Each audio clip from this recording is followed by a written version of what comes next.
Cette semaine, dans l'Estival d'Info Hebdo, une animation citoyenne à la Maison des Jeunes. Des artisans exposent à Niederbronn-les-Bains, la fête de la myrtille, le making-of d'un reportage TF1 à Dembar, et tout de suite, le match de gala Racing Club de Strasbourg contre Sochaux.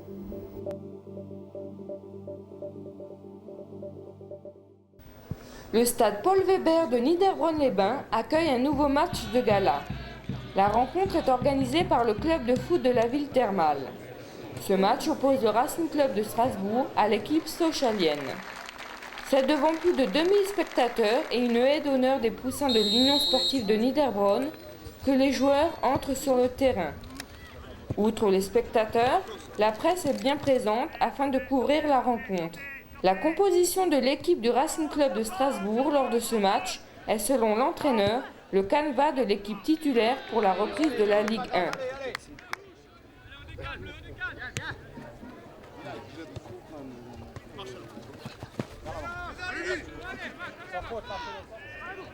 Le match, les Alsaciens perdent de nombreuses balles. Du côté de Sochaux, le premier but du match est marqué par Fro. Cette rencontre se termine par un match nul sur une égalisation avec un pénalty du Racing Club de Strasbourg à la seconde mi-temps. La fin du match est l'occasion pour les petits chasseurs d'autographes de compléter leur collection. Dans le cadre des activités d'été organisées par le réseau intercommunal d'animation, la Maison des Jeunes propose des activités autour du thème de la citoyenneté. C'est-à-dire que le but du jeu pour nous, c'est de leur montrer comment fonctionne une collectivité, pourquoi une collectivité fonctionne de cette manière-là, qu'elle soit communale, départementale, nationale, européenne, mondiale. Pourquoi il y a des règles, pourquoi il faut les respecter, pourquoi il y en a certaines qu'il ne faut pas respecter, pourquoi pas. En tout cas, les faire goûter à ces choses-là, leur permettre de toucher les choses, plutôt que de leur faire des speeches sur il faut faire ça, il ne faut pas faire ça. Expliquons-leur pourquoi il faut faire ça, et pourquoi il y a des règles, et pourquoi d'un autre côté, il y a des libertés. Cette semaine débute par un peu d'histoire, par une sortie placée sous le signe de l'environnement et se poursuit aujourd'hui par une rencontre avec les policiers municipaux de la ville de Niederbronn-les-Bains. La rencontre débute par une présentation des services. Nous, on est chargés de faire respecter les arrêtés du maire. Ensuite, on fait respecter le code de la route. Contrairement à ce que croient beaucoup de gens, la police municipale est habilitée à relever toutes les infractions. Stop, feu rouge, vitesse, alcoolémie, beaucoup de choses. Donc on s'occupe de tout ce qui est code de la route. Et ensuite, il y a plein de missions annexes. Sur le terrain, les jeunes prennent leur rôle très au sérieux. On est allé sur le terrain avec les policiers municipaux et on a arrêté les gens. On a fait des contrôles de vitesse. On se rend compte là ce qu'il ne faut pas faire. La vitesse autorisée, c'est combien hein? La vitesse est autorisée où? Dans cette rue là. Dans cette rue? J'en sais rien, 30. Ah, voilà, Hein? vous roulez à combien? J'en sais rien. 41. 41 Alors? peut-être. Non. 41. C'est 11 km/h de trop, monsieur. Ouais. Vous savez ce que vous risquez? La semaine se termine par la réalisation d'une affiche qui sera placardée dans les commerces de la ville.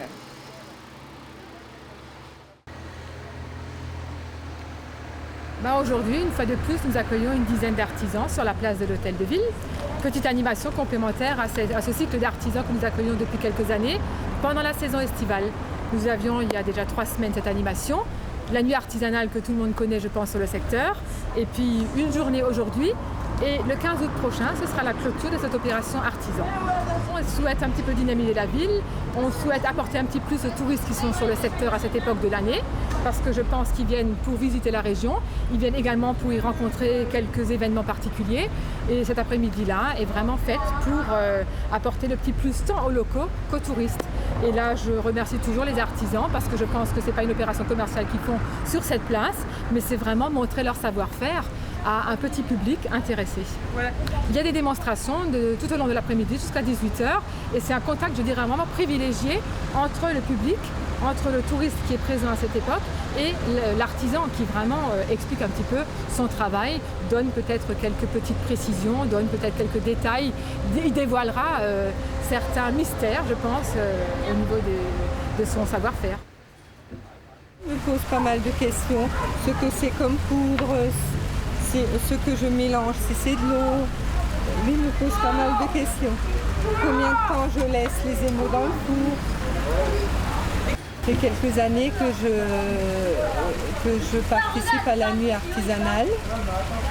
Et Madame Salomé nous a réunis et c'est elle, au fait, qui nous a demandé si on voulait faire démonstration. J'aime bien l'air étonné des enfants quand je sors les émaux du four. Et je veux dire, en 2 ou 3 minutes, les émaux changent de couleur. Je veux dire, quand ils sortent du four, ils sont noirs.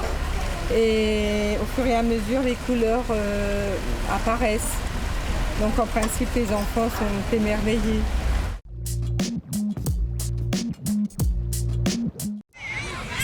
Édition de la fête de la myrtille à Dambar-Neuenhofen. Cette année encore, les bénévoles du Mill Club se sont occupés de l'organisation de la manifestation. La foule a assisté à de nombreuses animations. La visite d'une mini-ferme, un spectacle de danse, un orchestre anime la journée. Mais ce sont la vente et les dégustations qui sont bien sûr à l'honneur. Les artisans exposent leurs produits dérivés de la fameuse baie. Les badauds venus en nombre ont goûté à la tarte flambée et à la bière à la myrtille. 500 kilos de myrtille ont été cueillis pour rassasier tout le monde. Moins que pour les éditions précédentes pour cause de sécheresse. Le bilan reste toutefois positif et tout le monde attend avec impatience la prochaine édition. Nous sommes ici pour réaliser un petit reportage qui sera diffusé sur TF1 juste avant le journal de 20h. Et l'objectif de ce petit reportage, c'est de partir en forêt avec un spécialiste et emmener des enfants et de leur faire découvrir des choses anecdotiques ou des choses très intéressantes et qu'au final, ils passent une excellente journée en forêt avec un spécialiste et ils ont appris plein de choses en s'amusant.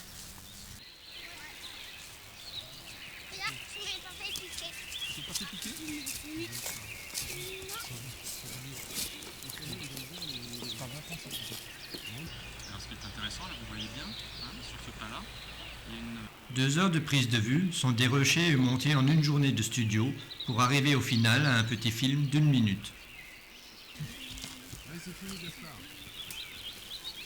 Alors c'est diffusé à partir du 30 juin sur TF1, c'est tous les jours à 19h50, juste avant le journal de 20h.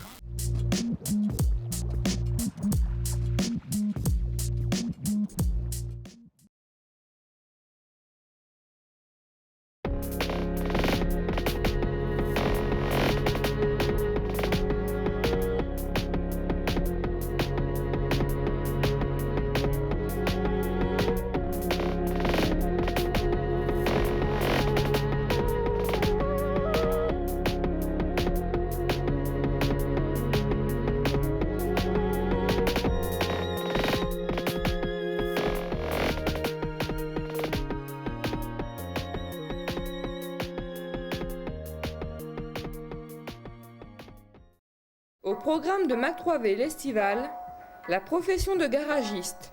Mais tout de suite, le festival de musique country de la Belle Vallée.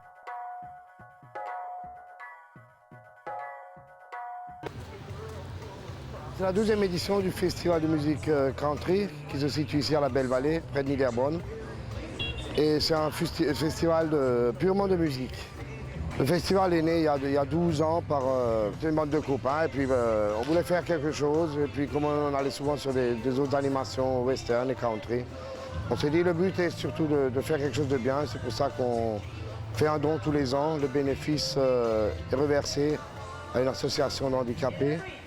C'est des groupes internationaux qui jouent des grands, de Charlie McCoy, du Canada, de Suisse, de Hollande, de Belgique. C'est vraiment un festival international où les groupes viennent de partout.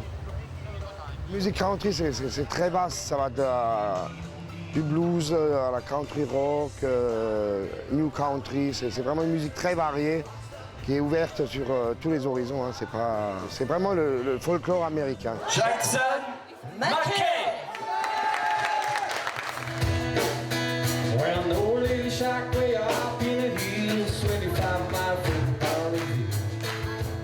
En ce qui concerne les origines, ça remonte quand même à très loin, puisque je suppose que c'est un mélange déjà de la musique traditionnelle française, irlandaise, africaine, etc., etc. Ce qui fait qu'aujourd'hui on a une country qui sonne un peu, enfin qui est ce qu'elle est. Maintenant, en ce qui me concerne, j'ai découvert cette musique un petit peu pendant ma carrière musicale. J'ai fait pas mal de musique un peu partout, dans pas mal de pays et pour beaucoup de gens. Et je me suis rendu compte qu'il y avait une musique qui était vraiment une des plus sympas, qui s'adressait directement aux gens et qui parlait de la vie des gens, de la vie de tous les jours, sans aller trop loin. Et disons, le plus grand choc pour moi dans cette musique a été l'Australie, où j'ai côtoyé pas mal de gens dans le bush. Et puis là, on m'a encore fait découvrir une autre façon de faire de la country music. Et sur le coup, je l'ai un petit peu adopté pour ensuite m'en inspirer et faire ma propre country music. Puisque ça ne m'intéresse pas de reprendre des chansons des autres. Je préfère être un artiste comme compositeur et auteur et de proposer ma musique aux gens. Il y a des gens qui sont ouverts, qui sont prêts à des nouvelles expériences et d'autres pas. Alors, si maintenant on dit qu'on fait du bluegrass ou de la country assez traditionnelle, on ne va pas rajouter des djembés dedans ou des trucs qui n'ont rien à voir. Il y a quand même un style à respecter, un style de fond bien évidemment. Mais du moment qu'on fait de la composition, on peut se permettre d'aller beaucoup plus loin. Je suis, je crois comme pas mal de gens, un artiste indépendant qui a sa façon de voir la country music. Allez, je dirais que je viens de la campagne, j'ai grandi avec les vaches et tout ça, je sais comment faire. J'ai une approche un peu près de la terre et tout ça, donc je raconte en gros ce genre d'histoire. Après, je me pose des questions comme n'importe quel artiste et j'ai subi une influence, voilà, l'influence de la country music. Maintenant, j'essaye de faire évoluer ça.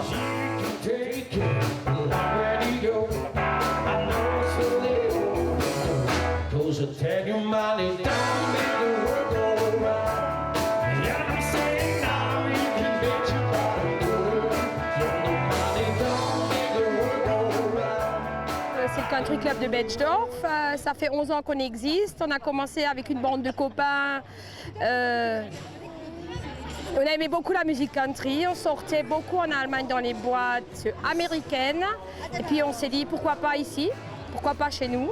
Ce qui fait qu'on a créé notre club il y a 11 ans. On est sûrement les pionniers dans l'Est. Et puis on tourne un peu aussi dans la France. On aime beaucoup ça, on aime la danse. 7, 8. Rock, step, HAC, croise, stop et croise, stop. Ça va? Mais la line dance, tout se dit, c'est de la danse en ligne, ça veut dire on est côte à côte. Je pense que les origines viennent de chez nous. C'est les émigrants qui sont partis aux États-Unis, qui ont ramené leur musique.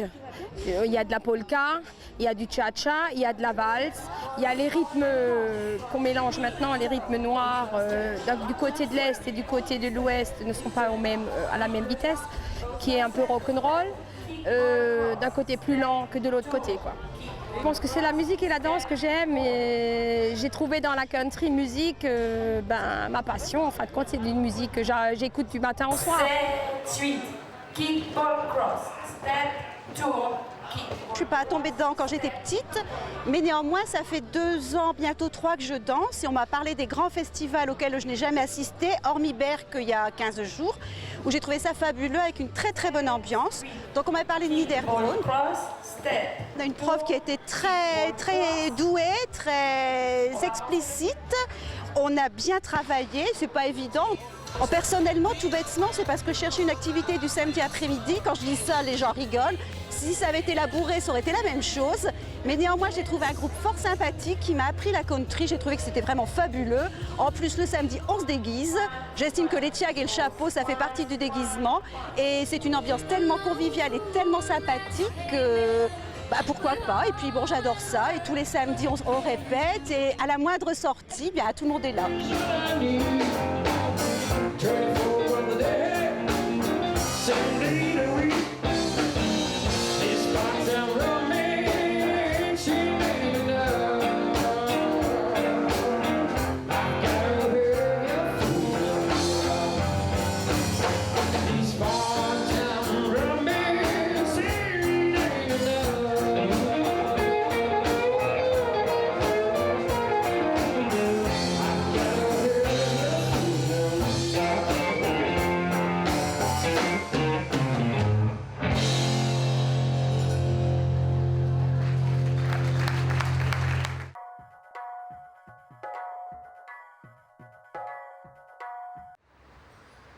Au niveau du garage, donc, on a différentes activités, différents services qu'on peut proposer aux clients, c'est-à-dire donc avant toute chose tout ce qui est mécanique et carrosserie.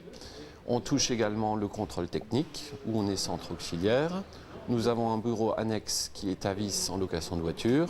Et donc, comme je vous l'ai dit, je m'occupe de tout ce qui est commerce en voitures neuves et voitures d'occasion. L'atelier représente à peu près 70% de notre chiffre d'affaires. Et c'est vrai que toutes les autres activités font le lien pour développer justement cet esprit qu'on recherche de proximité, de performance et de personnalisation par rapport au client qui vient nous voir. Chaque client est guidé vers son interlocuteur dont il a besoin. C'est-à-dire que Eric Ifland, qui est le gérant, s'occupe de tout ce qui est accueil et puis également de toutes les recherches de panne un peu complexes, du fait qu'il ait fait des études assez prononcées en technique. Alors dans l'atelier, vous retrouvez donc tous les métiers de carrossier, de peintre, de mécanicien. Voilà pour la plupart des métiers que vous retrouverez à l'atelier. Donc sur les 15 personnes, vous avez 4 jeunes donc, qui font soit pour l'une un BTS action commerciale, pour les autres, donc, des BEP ou des CAP, donc en mécanique ou en peinture. Pour nous, c'est la base du métier parce que on est une entreprise relativement jeune, avec une moyenne d'âge qui doit se situer aux alentours de 35-36 ans. Donc, de par notre nombre, cela nous permet régulièrement d'envoyer des gens en formation. Et je crois qu'aujourd'hui, vu que l'automobile évolue sans cesse, il faut toujours être au goût du jour, si je puis dire, et donc envoyer les gens en formation. Je suis en cours à Mulhouse, au lycée Bugatti. Et je fais un bac pro en alternance avec Renault. Donc je reçois des formations tous les 2-3 mois sur certains systèmes, sur des systèmes qui sortent, des nouveaux systèmes, des nouveaux véhicules. L'alternance, déjà on est payé. Et puis je pense qu'on voit une chose différente, on voit l'école et on voit le garage. Donc on voit les deux. Donc là, j'efface les défauts puisque j'ai remplacé les injecteurs. C'est des mises à jour qui nous parviennent tous les mois. C'est vrai que l'informatique, ça me plaît pas mal. Surtout qu'en ce moment, il y a beaucoup ça. Et c'est ça qui me branche le plus. J'ai fait ma formation dans un lycée privé, donc le lycée Bugatti à Mulhouse. Et j'ai fait ça pendant 6 ans. Je viens de peindre donc la porte et l'aile de cette Laguna. Sur le véhicule, il y a un code teinte. Et par rapport à ce code teinte, on prépare la formule. Et après, c'est cette teinte qui sera appliquée sur le véhicule. C'est une balance intelligente et là-dedans, on trouve toutes les teintes de tous les véhicules. Et c'est par rapport à cette machine qu'on prépare les formules. Mais donc là, on a appliqué la base et donc après, on va mettre le vernis sur les éléments qui ont été réparés. Bon, des précautions à prendre, il faut surtout travailler dans la propreté et faire attention aussi que tout soit propre aussi un peu, quoi. Il faut hyper faire attention à ce qu'on fait, quoi. Donc je m'occupe de tout ce qui est partie technique du véhicule. de l'atelier surtout. Donc, et puis donc aussi également de la clientèle. J'ai fait un BTS après monte automobile que j'ai complété par un brevet de maîtrise. Et donc aussi j'ai fait une spécialisation dans la carrosserie en faisant un bac pro. Il faut compter à peu près 8-10 ans. Avec les véhicules qu'on a actuellement sur le marché, c'est vrai qu'il faut des connaissances techniques assez poussées. C'est plus comme dans le temps où on peut apprendre sur le tas un métier, mais il faut déjà avoir quelques bases pour après pouvoir progresser et puis suivre ce qui existe sur le marché, quoi. J'ai suivi une formation de base spécifique chez Renault. Donc une fois qu'on a ce niveau de formation, Renault nous appelle à chaque fois qu'il y a un nouveau produit qui sort ou un nouvel organe ou n'importe quoi pour être formé 3 jours avant que le client arrive avec la panne. L'électronique, ça fait un moment qu'on l'a, mais de plus en plus, c'est vrai que l'informatique commence à prendre une grande marge sur le véhicule. Et puis surtout avec tout ce qui est réseau multiplexé des calculateurs. Donc on a une communication permanente entre tous les différents calculateurs présents sur le véhicule. Ou actuellement sur un véhicule moderne, il y en a à peu près une dizaine, quoi. Donc effectivement, on a des outils informatiques qui nous aident énormément actuellement, surtout pour aller plus vite dans la recherche de panne. Donc c'est vrai que les calculateurs justement ont une mémoire interne, donc on peut interroger cette mémoire et puis également consulter les paramètres et puis faire certains tests pour vraiment traquer la panne. Tout ce qui est lié à la technologie, donc tout le temps être amené à réparer des nouveaux véhicules, à réparer des nouvelles technologies.